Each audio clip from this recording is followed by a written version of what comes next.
jeg så deg første gangen. Du var så fin, du var så blid. Husker når vi snakket sammen. Jeg ble så glad når jeg fikk frem et smil. Du har fått en følelser jeg ikke trodde at jeg hadde lenger. Jeg trodde bare at jeg hadde kjærlighet for masse weed og penger. Men så kom du, det ga meg motivasjon. Så den dagen i dag har jeg sluttet med alt som er dumt.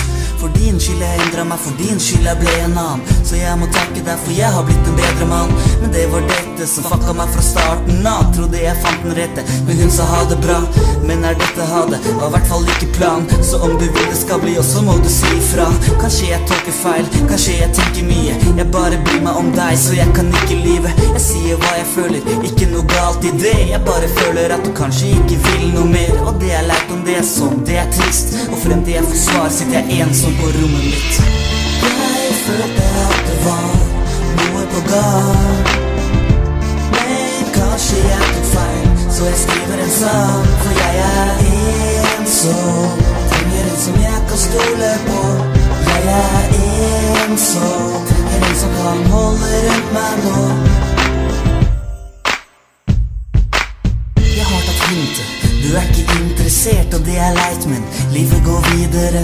Jeg må stå på mine egne bein og realisere. Det finnes ikke meg og deg, det var oss to for alltid. Hvertfall i hodet mitt, men du var kanskje ingen del av historien min. Så jeg må bla over til neste kapittel, hvor du har det bra. Jeg sitter hjemme og griner, men jeg kan ikke vite helt. Er du interessert? Jeg tør ikke å spørre, fordi jeg er genert. Men det er like greit, du trenger ikke lyve. Det er bedre om jeg får realiteten midt i trynet. Du er en engel, men sikkert ikke sendt til meg. Jeg tipper Gud har en annen plan for deg. Jeg hadde en plan for meg og deg inn i fremtiden. Håper det ordner seg, ser deg på andre siden. Jeg følte at det var noe på gang. Men kanskje jeg tok feil, så jeg skriver en sang. For jeg er ensom, trenger en som jeg kan stole på.